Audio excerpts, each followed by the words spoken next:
श्री गौरी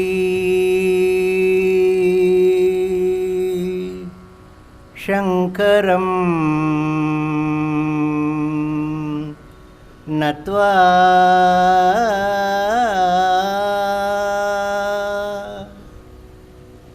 सूर्यपुरे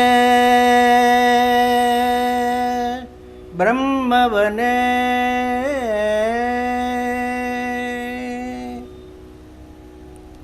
गौरी शंकरं नत्वा सूर्यपुरे ब्रह्मवने पुरुषोत्तमतत्त्वस्य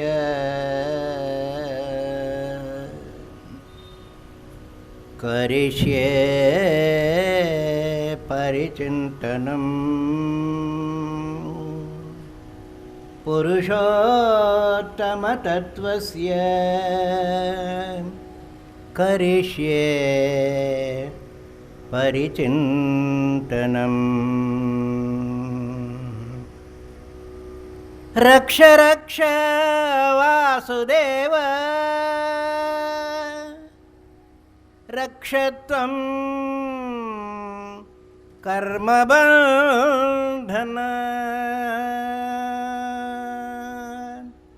रक्ष रक्ष वासुदेव रक्षत्वं कर्मबन्धनात्।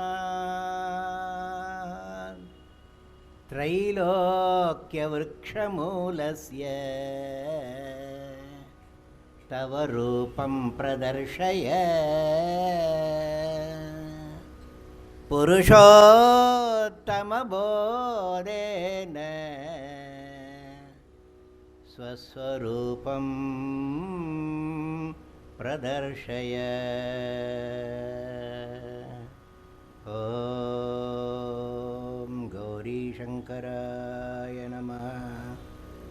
ॐ श्रीकृष्णाय वासुदेवाय पुरुषोत्तम ब्रह्मणे नमः।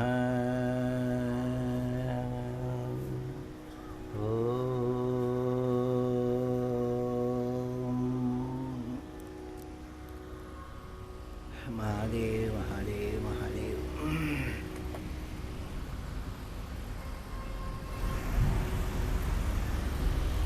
भगवान गौरी शंकर के चरणों में निवेदन किया कर रहे हैं।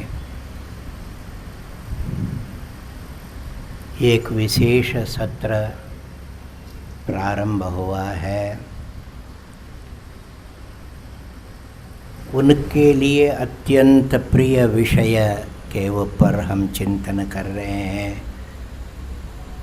पुरुषोत्तम से बढ़कर शिव को ज़्यादा प्रिय कोई नहीं, पार्वती भी इतना प्रिय नहीं।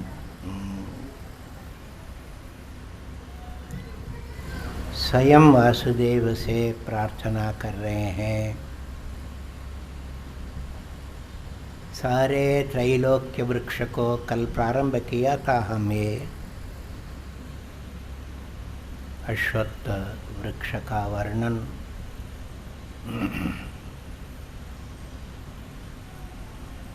उस वृक्ष रूप से अपने वीर्य को जिन्होंने खड़ा किया, कृपा करके उसके रहस्य को भी जरा हमें प्रकट कर दें।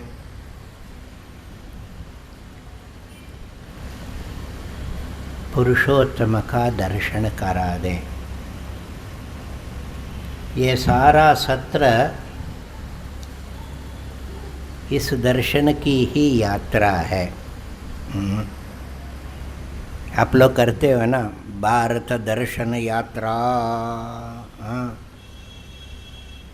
उसके लिए हमने एक स्पेशल चलाया, अधिक मास स्पेशल।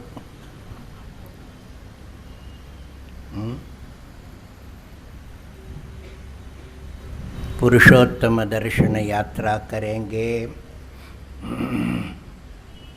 बहुत लंबी यात्रा है, इसलिए पहला ही दिन बतला दिया यज्ञ दान और तप। जगह बदलते रहेंगे, सुविधाएं कभी कम होगी कभी ज़्यादा होगी, कहीं आवाज़ ज़्यादा होगी कहीं तो कम होगी। ये सब होते हुए भी ध्यान से सुनना पड़ेगा, मेधापूर्वक तत्व का धारण करना पड़ेगा। ये साधारण सत्संग नहीं है। एक मुख्य आयोजक ने कहा कि 2 दिन तो बहुत कठिन था, कल थोड़ा अच्छा हो गया। मेरे को बहुत दुख हुआ। दुख इसलिए हुआ कि मैं उसको सरल कर रहा हूँ। जितना कठिन हो उतना ही आपके लिए दवाई है। हम मीठी दवाई में विश्वास नहीं करते हैं, पर क्या करें, ये गीतामृत तो मीठा है ही। गीता शुरू करते ही आप लोगों को अच्छा लगने लग गया।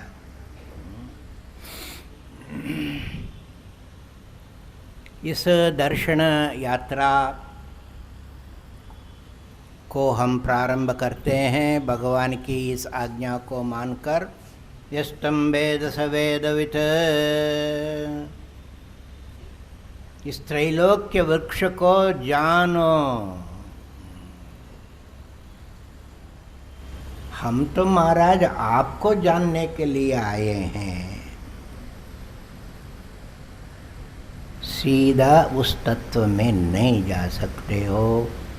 बड़े बड़े ऋषि मुनियों के लिए भी संभव नहीं है। इसलिए स्थूलारुंदित न्यायात् तत्र चित्तम प्रवेशयेत्। स्थूल अरुंधति का न्याय उसको ले रहे हैं।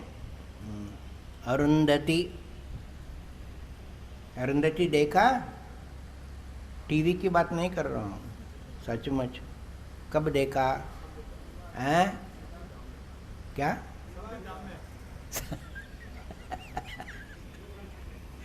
संविदा में अरुंधति है, ये तो आपने सरल कर दिया। अरे शादी में देखा, वो अरुंधति कह रहा हूँ। शादी किया ना तुमने, उस समय अरुंधति दिखाया, सब भूल गए। गृहस्थी में पढ़कर सब भूल गए। अरुंधति दर्शन कराते हैं, वो एक संस्कार है। विशेष करके वधू को दिखाते हैं। अरुंधति भगवान वशिष्ठ की पत्नी, सप्त ऋषियों में वशिष्ठ विराजमान हैं और वशिष्ठ के पास अरुंधति भी विराजमान है।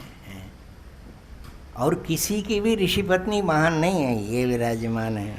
ऐसा एक उज्ज्वल आदर्श भगवती अरुंधति ने उपस्थित किया था। सारी गुरु परंपरा की वो माता है। अरुंधति नक्षत्र बहुत छोटी सी, इसलिए वशिष्ठ को पहले देखना पड़ेगा, वो तो बहुत उज्जवल है। इसलिए सप्तऋषि को दिखाना भी बहुत मुश्किल होता है, लोग तो ध्यान नहीं देते हैं। तो इसलिए उनको कहना पड़ता है कि वो पेड़ देख रहे हो ना, उस पेड़ के जो दाएं तरफ जो सबसे बाहर की डाली, वो पहले बताना पड़ता है। आप कहोगे भाई वशिष्ठ दिखाओ, ये वृक्ष को दिखा रहे हो? धीरे धीरे स्थूल को पहले देखो, फिर तत्संबंधी सूक्ष्म सूक्ष्मतर में जा सकते हैं। ये नियम है, तर्क है, कायदा है। उस डाली से फिर उसके बगल में 2 इंच में जो एक बड़ी तारा चमक रही है ना, 2 इंच में है, अरे वो तो लाखों मील दूरी पर है। वो दृष्टि के ले जाने के लिए सारी कल्पना करनी पड़ती है। हाँ, वो तारा देखी ना, उसके एक सीध में 45 डिग्रीज में, 90 डिग्रीज में देखो,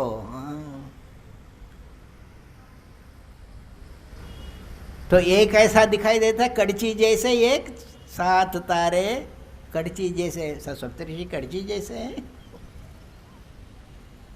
इसी प्रकार शास्त्र में जितने बतलाए रूपक, ये बेकार कपोल कल्पित तो गप्पे नहीं समझ लेना हो, उसमें चित्त लगाओ तुम चले जाओगे। क्योंकि उन सब को बताने के पीछे एकमात्र तात्पर्य है उस ब्रह्म में जाना। ब्रह्म दृष्टि के लिए जगत दृष्टि कल बतलाया था। जगत ब्रह्मा, महद ब्रह्मा, बृहद ब्रह्मा। ब्रह्म दृष्टि से देखना है। अब सीधा हम सच्चिदानंद ब्रह्म का वर्णन करें तो कुछ भी समझ में नहीं आएगा।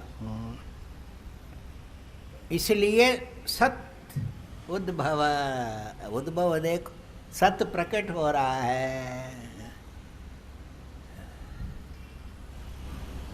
संसार है ना, उसी को ले लो, फिर उसके अंदर प्रचित में जाएंगे, तुम्हारे अंदर ही जाएंगे। उस दृष्टि से यहाँ वर्णन किया ऊर्ध्वमूलम मदशाखाम। ये वैदिक कल्पना है, भगवान की कल्पना नहीं। कठोपनिषद में यही वचन आता है, ऊर्ध्वमूलो वाक्शाकः येषोऽश्वत्थः सनातनः। काटकोपनिषद 6 अध्याय का पहला मंत्र यही है। ऊर्ध्वमूलः अवाक्शाकः येष अश्वत्थः सनातनः। इसी बात को भगवान कह रहे हैं, ये ऊर्ध्वमूलम अधशाकम प्राहुर अव्ययम, अश्वत्थम प्राहुर अव्ययम। बड़ी विचित्र बात है। अश्वत्थम प्राहुर अव्ययम, ये विरोधाभास क्यों खड़े कर रहे हैं? अश्वत्थ माने नश्वर है, अव्यय माने शाश्वत है। जो अश्वत्थ होगा वो अव्यय कैसे हो सकता है? इसलिए जरा समझना चाहिए। पहला ही दिन बतलाया था, वेद की गूढ़ बातों को हम इतिहास पुराण से ही समझ सकते हैं, इनकी उपेक्षा नहीं करना।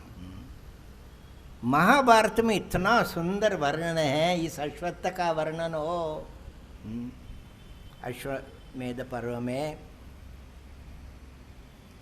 बहुत लंबा चौड़ा, मैं केवल सार बतलाता हूँ। आजीव्यः सर्वभूतानां ब्रह्मवृक्षः सनातनः, एतद् ब्रह्मवनं चैव ब्रह्माचरति नित्यशः, एतच्छित्वा च भित्वा च ज्ञानेन परमासिना ततश्चात्मरतिं प्राप्य तस्मान्न वर्तते पुनः। बहुत विस्तार से उसके बड़ा तन क्या है, उसके मोटे शाखा क्या है, उपशाखा क्या है, ये पूरे ये ब्रह्मांड का वर्णन किया। और कहते हैं आजीव्य सर्वभूतानाम, सारे प्राणी सारे जीवित इसी में हैं। इसलिए ये ब्रह्म वृक्ष है सनातन। सारे भूत आते हैं, भूतादि तो ब्रह्म है ना, इसलिए वृक्ष क्या वृक्ष है? ये ब्रह्म वृक्ष है। ये तद ब्रह्मवनम चैव ब्रह्माचरति नित्यशः। ये ब्रह्म वन है, एक वन है, पूरा वन है, ये केवल 1-2 डाली नहीं है, अनंत असंख्य। तो हमारे लिए तो एक पूरा जंगल हो गया ना। ब्रह्म वन है, जिसको भाषा में कहते हैं ब्रह्म बाग। कैसा संयोग है ना। ब्रह्म वन का दर्शन करना है, ब्रह्म बाग में बैठे, हाँ सरल हो जाएगा। इस ब्रह्म वन में ब्रह्म आचरण कर रहा है, विचरण कर रहा है, विहार कर रहा है, केवल ब्रह्म है, ब्रह्म के अलावा और कोई नहीं है। ब्रह्माचरति नित्यशः। ये सारा संसार किसका है? नहीं, मेरा है। सच्ची बात बोलो ना। तुम्हारी अंदरूनी धारणा यही है कि सारा संसार नहीं हो तो कम से कम जोधपुर तो मेरा है ही। हाँ, मेरा मेरा मेरा। तुम्हारा संसार है, तुम्हारा देश है, तुम्हारा घर है। हाँ?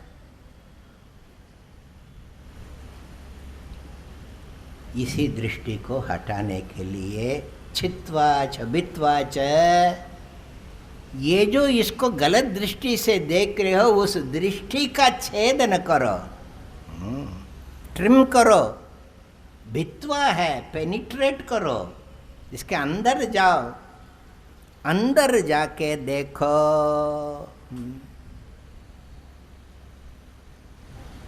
यही खोज है यहाँ।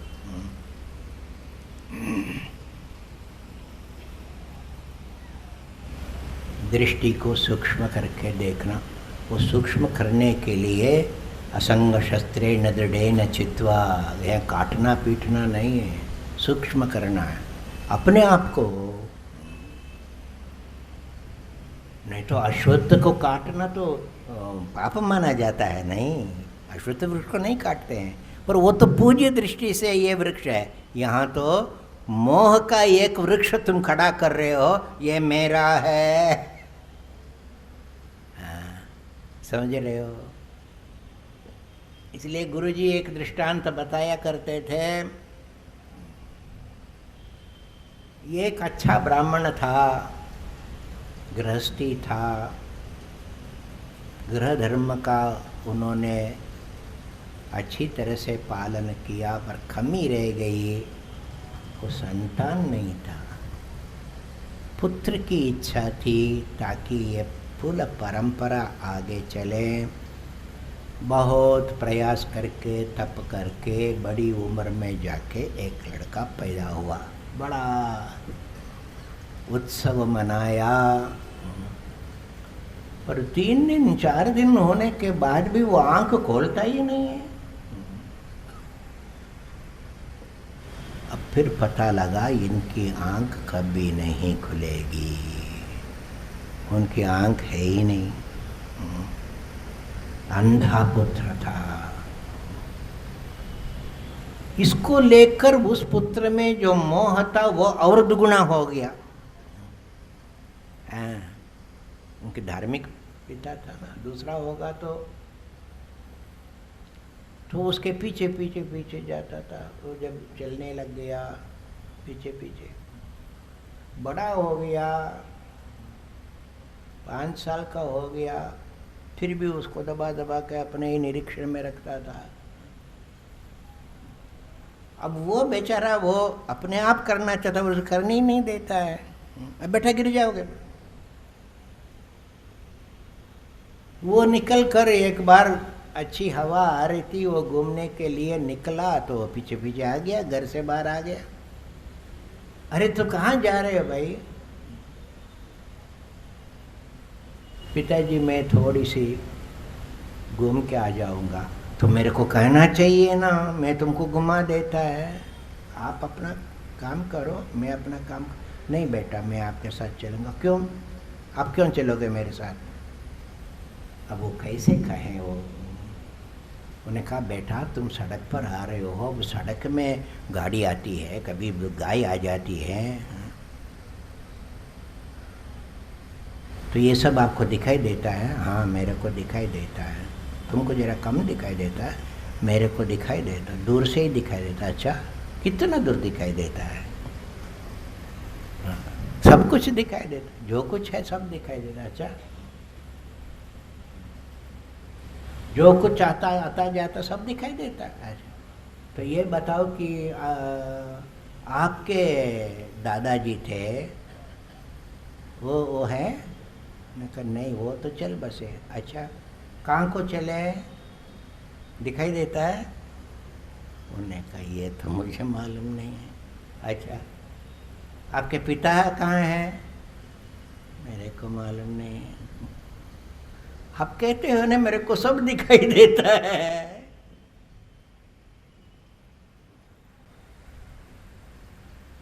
दादा गए, पिता गए, आपको भी जाना पड़ेगा। हाँ, जानते हो कहाँ जाना है? तब उसको मालूम हुआ ये कोई योग भ्रष्ट है, ये मेरा बड़ा अपराध हो गया। आत्मानमन्विच्य गुहां प्रविष्टम पितामहस्ते क्व गता पिता च। अरे आत्मा का अन्वेषण करो अपने हृदय में, ये सब चिंता छोड़ो। किम ते धनेन किम बंधुवर्गैः दारासुतेन ब्राह्मणयो मरिष्यसि। आत्मानमन्विच्य गुहां प्रविष्टाम, इसके लिए ही ये मानव जीवन मिला है तुमको। तुम पशु नहीं हो। जो दिखाई देता उसी को लेकर चलो। ये दिखाई देता है, ये आज है कल नहीं है। इसको जानकर क्या करोगे?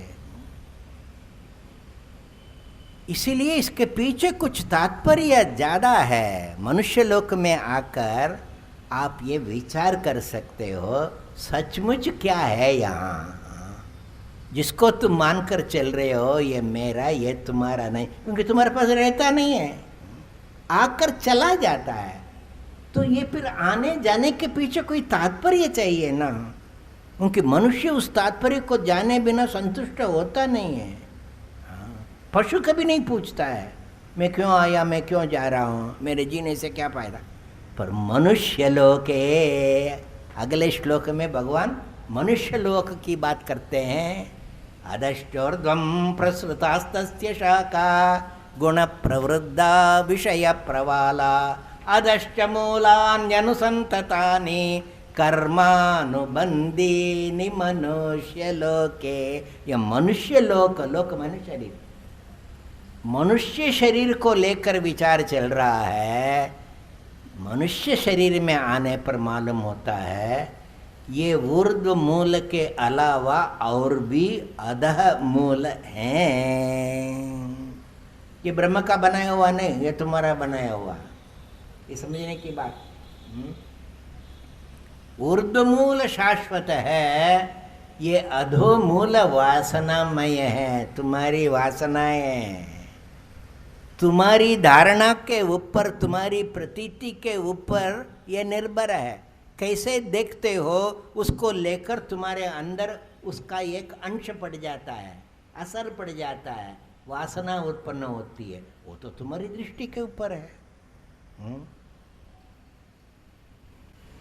पर मनुष्य के अंदर ये मनन शक्ति है, इसलिए उसको मनुष्य कहते हैं। वो आत्मनिरीक्षण करके मैं क्या सोच रहा हूँ, ये सोचना सही है कि नहीं, वो देख सकता है।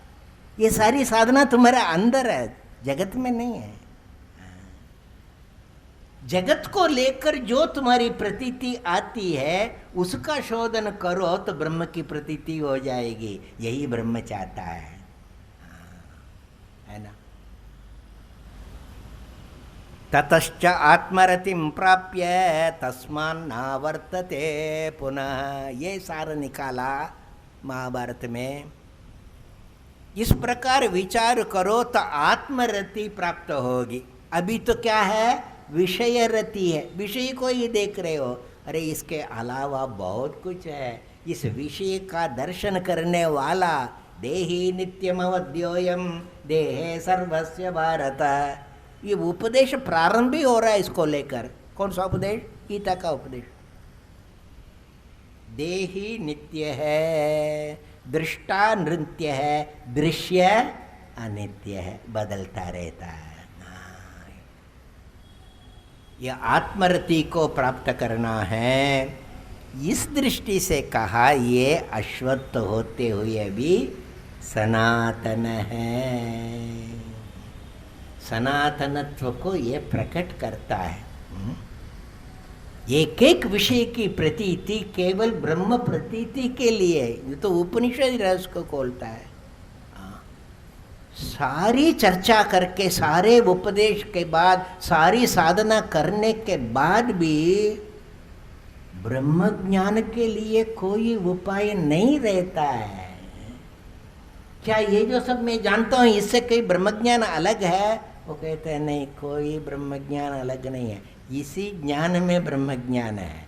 प्रतिबोध विदितम मतम अमृतत्वम ही विन्दते, आत्मना विन्दते वीर्यम विद्ययामृतमश्नुते। कैनोपनिषद। प्रतिबोध विदितम मतम, हरेक प्रतीति में जब जब ज्ञान होता है चैतन्य का प्रमाण हो रहा है। अरे चैतन्य को ही तो ज्ञान होगा, जड़ को थोड़ी ज्ञान होगा। जैसे ये दिखाई देने लग जाते हैं, रात के बाद सामने मकान है वो दिखाई देने लगता है, तो क्या समझोगे? दिन हो गया। अब दिन को कहाँ देखोगे तुम? घड़ी में कोई दिन थोड़े ही है, प्रकाश में दिन है, अंधकार में रात है। उस प्रकार प्रतीति मात्र से मालूम हो जाता है ब्रह्म। ये ब्रह्मवन तुमको प्रतीति दिखाने के लिए, देने के लिए। इसलिए ये अश्वत्थ का जो वर्णन किया, ये एक प्रकार की फ्रीज समझ लो। फ्रीज जानते हो?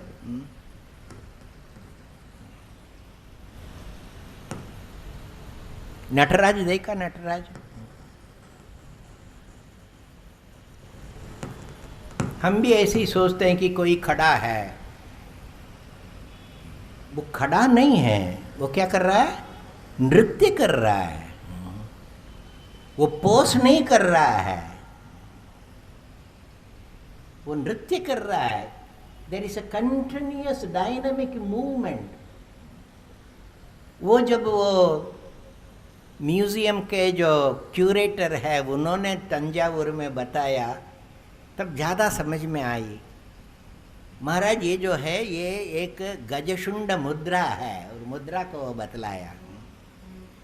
वो नृत्य करते करते ईश्वर के पंचकृत्य के प्रदर्शन में, भगवान शंकर तो नृत्य से ही सब कुछ करते हैं, स्थिति भी संहार भी। प्रलय तांडव करते हैं तो संहार हो जाता है, आनंद तांडव करते हैं तो सृष्टि हो जाती है। वो कहते हैं कि ये धीरे धीरे वो आके, जैसे उन्होंने वहाँ विशेष करके समझाया, आके गजासुर के ऊपर कूद पड़ते हैं। कूदने के बाद अपने नखों से गजासुर का वध करते हैं, उनके खाल को लेके ओढ़ लेते हैं। अब इसमें देखो तो सिर्फ खाल ओढ़ा हुआ मूर्ति नहीं, ऐसा नहीं, ये उस नृत्य का एक पोस है। उसको देखने के लिए आपको उसको फ्रीज करना पड़ेगा, जैसे क्रिकेट में फ्रीज करते थे ना। ये देखने के लिए ये मुरलीधरन ठीक तरह से बॉल कर रहा है कि नहीं कैसे मालूम? फ्रीज कर दो। वो ऐसा थोड़ी ही खड़ा है, वो तो एक सेकंड में वो हो जाता है, पर उसको आप अपने यंत्र से पकड़ के रख लो। ये है ना, निर्णय करने के लिए फ्रीज करना पड़ता है, न्याय करने के लिए फ्रीज करना पड़ता हो। उस प्रकार अत्यंत तीव्र गति से यह संसार बदल रहा है। फ्रीज करो तो मालूम होगा कौन सा एक्शन हो रहा है, कौन कर रहा है, सही कर रहा है, किस लिए कर रहा है।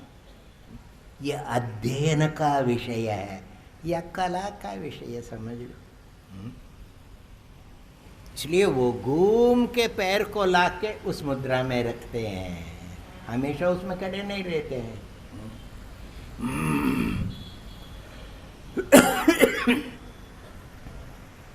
सारा विश्व एक सुंदर नृत्य है, उसका ये वर्णन कर रहे हैं। ये शास्त्र भी एक सुंदर काव्य है, एक प्रवचन है। इसलिए उसको समझने के लिए थोड़ी कला की दृष्टि चाहिए हो,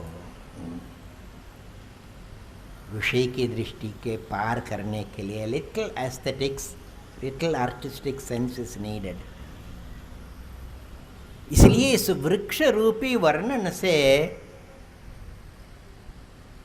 हमारा शास्त्र सारा भारतीय जो दर्शन है, भारतीय संस्कृति है, भारतीय जो सभ्यता है, उसके लिए एक शाश्वत प्रेरणा का स्रोत दे दिया। जैसे आप एक तत्व चित्र रखते हो, तत्व चिन्ह रखते हो, तत्व वाक्य रखते हो, उससे प्रेरणा मिलती रहती। उस दृष्टि से देखो, मनुष्य ऐसा विचार कर सकता है, विचार शक्ति से, विवेक शक्ति से, विमर्श शक्ति से इस जगत को देखो, समझो। ब्रह्म आचरति, धीरे धीरे समझ में आएगा हो। पशु जो है वो भोग योनि है, मनुष्य भोग योनि नहीं है। ये सबसे बड़ा फर्क समझना चाहिए। पशु जो व्यवहार करता है केवल वासना को लेकर व्यवहार करता है। विचार भी करता होगा, वो विचार भी वासना से प्रेरित विचार है। ये वासना कौन? प्रकृति देती है। उस बछड़े को खड़े होकर गाय के स्तनों में मुंह लगाकर दूध पीना, आंख खुली नहीं है, ये किसने बताया उसको? ये संस्कार दे रही है। जो प्रकृति ने इसको जन्म दिया, सुरक्षित खड़ा कर दिया, 1 सेकंड में खड़ा हो जाता है। मनुष्य का बालक खड़ा नहीं होता है, बहुत दिन लगता है। मनुष्य में बिल्कुल अलग प्रक्रिया हो, उसको कहते हैं वासना, इंस्टिंक्ट। साधारण दृष्टि से इम्प्रेशन समझ लो, वो पूर्व जन्म का वो संस्कार। तो जैसे ही सांप के योनि में जीव जाते ही केवल सांप के संस्कार ही उत्पन्न होंगे, उसमें चिड़िया का संस्कार नहीं आएगा। वो कभी उड़ने का प्रयास नहीं करेगा, पैर से चलने का प्रयास नहीं, तो पैर तो है ही नहीं, वो तो रेंग के चलेगा। समझ में आ रही है? वो ही वासना प्रकट होगी। ये कंट्रोल कौन कर रहा है? ये प्रकृति कर रही है। पुरुष योनि में आने पर प्रकृति का कंट्रोल मिनिमम होता है। जितना जितना आपके शारीरिक आवश्यकता है उतना ही वो कंट्रोल कर सकता है, और करता भी है। तो मुंह में जो डालते हो वो तुम्हारे लिए खून बन जाता है, ये तुम्हारे हाथ में नहीं है, वो प्रकृति कर रही है। परंतु कौन सी चीज़ मुंह में डालोगे, किसको नहीं डालना, ये तुम्हारे ऊपर छोड़ दिया। ये फर्क है किसमें? तुम्हारे में और पशु में। पशु के लिए जो नेचर कहेगा वो ही वो खाएगा, दूसरा तो खाएगा ही नहीं। हाँ क्यों भाई? बिल्ली को देखा वो जाके आश्रम में अपना संत सरोवर में, वो घास खा रही है बिल्ली। तो बड़ा आश्चर्य हो कि ये घास क्यों खा रही है? वो दूसरे ने कहा इसका पेट खराब हो गया। किसने इसको कहा? उसको मालूम है पेट खराब है, उस पेट के लिए जाके ये घास को खा लो। और तुम ऐसा मूर्ख है, तुम पेट खराब होने पर भी निमंत्रण मना नहीं करते हो, डट के खा के आ जाते हो। और फिर जब बार बार वहाँ जाना पड़ता है तो घरवाली कहती है डॉक्टर के पास जाओ। उसके लिए घरवाली कहेगी तब जाओगे, तुमको मालूम नहीं कि क्या खाने से ठीक हो। पर ये तुम्हारी महिमा है। तुम असंयम कर सकते हो तो संयम भी कर सकते हो, केवल उसका दुरुपयोग या अनुपयोग कर रहे हो इतना ही फर्क है। तुम संयम करके विचार करके अपना जीवन का निर्माण करो। इसको कहते हैं पौरुषेय, पुरुष संबंधी पौरुषेय। हमारा जीवन पाशवीय जीवन नहीं है, पौरुषेय जीवन है। पुरुष को लेकर हम जीते हैं। ये फर्क हो गया। इसलिए पौरुषेय प्रयत्न करो तो कर्मानुबंधी मनुष्य लोके कर्म बंधन को महसूस करोगे। कर्म बंधन को महसूस करोगे तो समझ लो पुरुषोत्तम का मार्ग खुल गया। ये प्रथम द्वार हो। कर्मानुबंधी मनुष्य लोके, और विस्तार से आगे देखेंगे। बंधन को महसूस करो कि मैं ऐसा गुलाम जैसे क्यों हूं, जो नहीं करना चाहता हूं उसको भी कर रहा हूं। नहीं करना चाहिए मुझे। कितना लोग कहते हैं, डॉक्टर लोग कहते हैं, आजकल तो एडवर्टाइजमेंट भी होता है तम्बाकू नहीं खाना, फिर भी सत्संग में भी तो समझ लोगे कि ये बंधन है। विस्तार से देखेंगे इसको 5वें श्लोक में। इसी को लेकर उपाय बतलाया, अपने आप की वासना को कैसे काटें। ये वासना से प्रेरित है, आदत हो गई। यू आर एडिक्टेड टू विषय।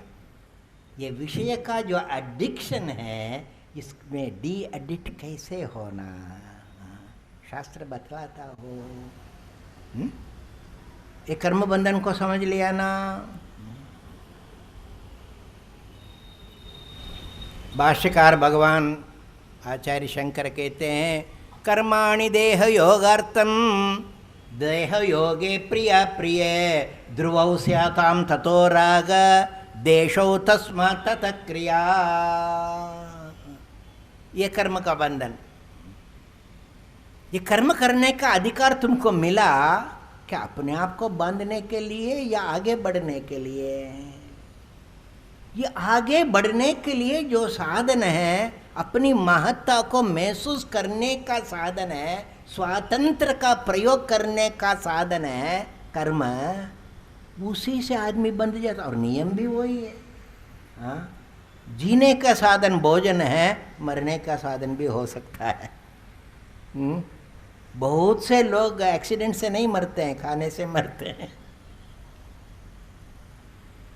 डॉक्टर भी यही कहते हैं ना, 50% reason for your disease is your eating. उसी में है। तो जो तुम्हारा मुक्ति का कारण है वही तुम्हारा बंधन का कारण बन जाता है, सही प्रयोग नहीं करने से। तो देखो, कर्म बंधन की प्रक्रिया बतलाते हैं। कर्माणि देह योगार्थम,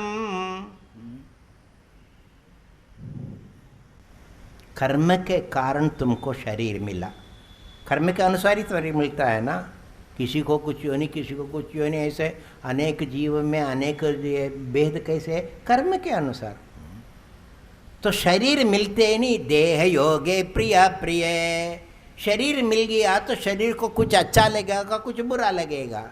अच्छे के प्रति प्रवृत्ति होती है, बुरे के प्रति निवृत्ति होती है। बचना चाहते हो, देह योगे प्रिया प्रिय, ततो राग द्वेषौ ध्रुवौ स्याताम। इससे राग और द्वेष पैदा होता है। वो राग को लेकर फिर कर्म होता है, फिर शरीर मिलता है। ये चक्र हो गया, चक्र हो गया ना। कुर्वते कर्म भोगाय कर्म कर्तुं च भुञ्जते, नद्या कीटा इवा वर्तात् आवर्तांतरम आश्रुते। जैसे नदी के प्रवाह में कोई कीड़ा गिर गया, वो बहता जा रहा है, फिर आगे जाके एक वो चक्कर मिलता है ना, उसको क्या कहते हो? बार मिल गया, आवर्त कहते हैं। वो आवर्त में पड़ गया, वो घूमता रहता है। जोर लगा के निकलने पर भी और एक आवर्त है, तैयार है। ये कर्म का बंधन है। एक आवर्त से दूसरे आवर्त है, तस्मान्न आवर्तते पुनः, ये होना चाहिए मनुष्य जीवन का लक्ष्य। बार बार 15वें अध्याय में भगवान कहते हैं, यद्गत्वा न निवर्तन्ते तद्धाम परमं मम, ये मेरा पुरुषोत्तम पदवी है जहाँ आवर्तन खत्म हो जाता है, फिर आवर्तन नहीं होता है। इसलिए आवर्तन की प्रक्रिया को अपना रहे हो, इसको पहले बंद करो। कर्मानुबंधन को तोड़ो, माने क्या? राग द्वेष पूर्वक व्यवहार नहीं करना। ये वहीं टूटेगा, और कोई तोड़ने का कोई उपाय ही नहीं है। शरीर है तो विषय होगा ही, विषय से ही शरीर का निर्धारण होगा। विषय है तो कुछ राग द्वेष उत्पन्न होगा, उत्पन्न होने नहीं देना, ये तुम्हारी कुशलता है।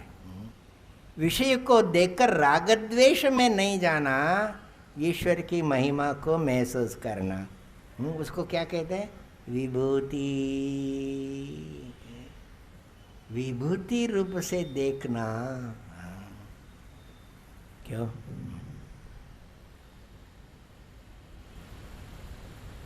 वासना पूर्वक प्रवृत्ति करना, ये ही कर्म बंधन है। अधश्च मूलानि अनुसंततानि, ये नीचे को चलने वाला ये मूल है, जिसके कारण हम ऊपर देख नहीं पाते हैं, ऊर्ध्व मूल को महसूस कर। ये ब्रह्म आचरति, ये नहीं समझ पाते हैं क्योंकि हम ये विषय आवर्तन में पड़े हुए हैं। ये बात समझ में आई? इसलिए पहले बंधन को महसूस करो। अब बहुत से लोगों को मालूम ही नहीं है कि हम पशुवत आचरण कर रहे हैं, कि just take it for granted. एक आदमी ने कहा कि why can't we be normal like cats and dogs? Are you mad? Because you are not cat and dog. How can you be natural like cat and dog? Naturally you are a man, human being. हम पशुवत आचरण नहीं कर सकते हैं। फिर हमने उसको समझाया, देखो कुत्ता जैसा खाता है वैसा तुम खा नहीं सकते हो। वो न सोचता है न देखता है, गंदे में पड़ा हुआ कि एकदम खा लेता। क्या ऐसा होना चाहते? नहीं कर सकते हो, अब उल्टी कर दोगे। अब वो तो उल्टी को भी वो खा लेगा। तुम उल्टी किए हो क्या खा सकते हो? तुम पशु नहीं है। मैं पशुवत हूँ, इसको महसूस करो, पशुत्व से बाहर आ जाओगे। मुझे सिखाना नहीं पड़ेगा, शास्त्र को बताना नहीं पड़ेगा। इसलिए इतने मात्र में तुम्हारा काम बन जाएगा। बंधन को तीव्रता से महसूस करो, संवेदनशील होकर महसूस करो।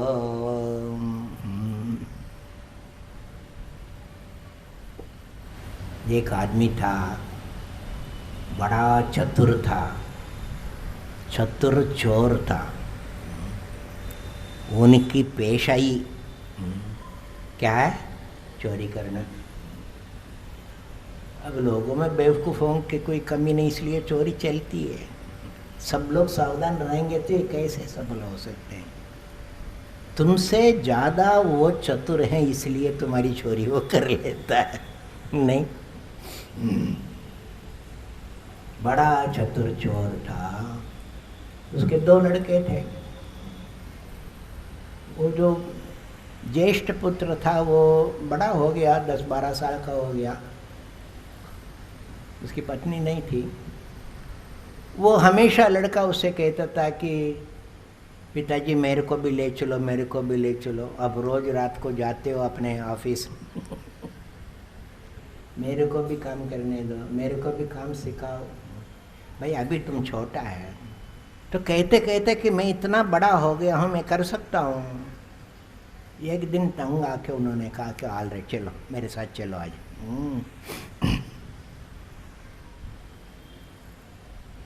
तो 10-11 बजे वो छोटा वाला सो गया, तो इसको लेके वो निकला और देखा कौन सा कहाँ हम हाथ मारें।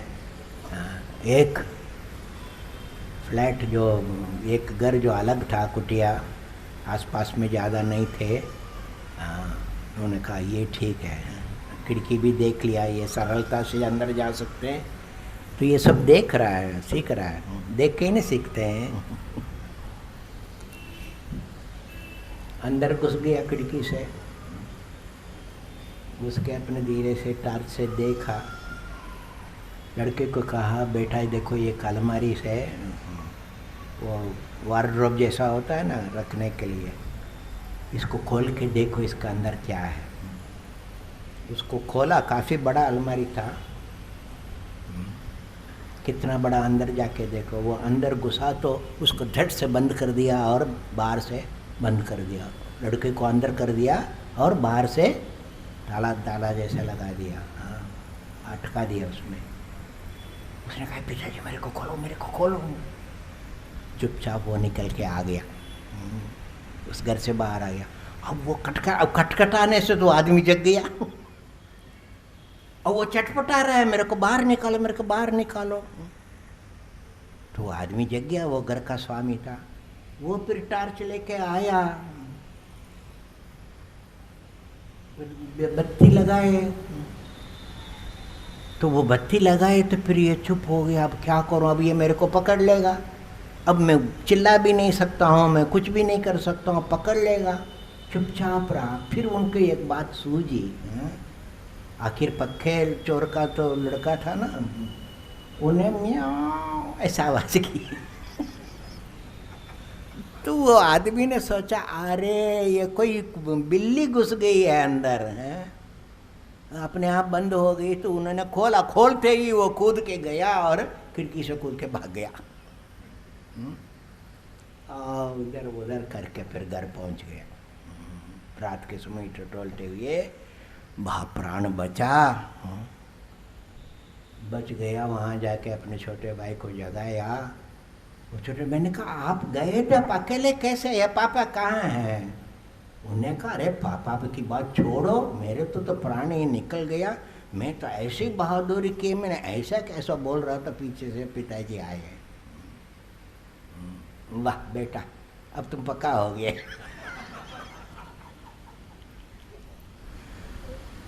वो पिताजी को ऊपर टूट पड़ने वाला था। जब कहा पक्का हो गए तब वो ठंडा हो गया, तब समझ गया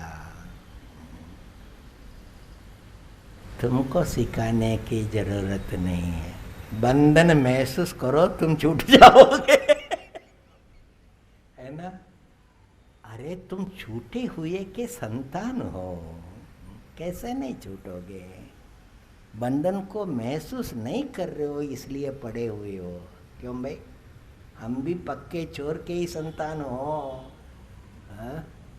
भगवान को तस्कर पति कहते हैं।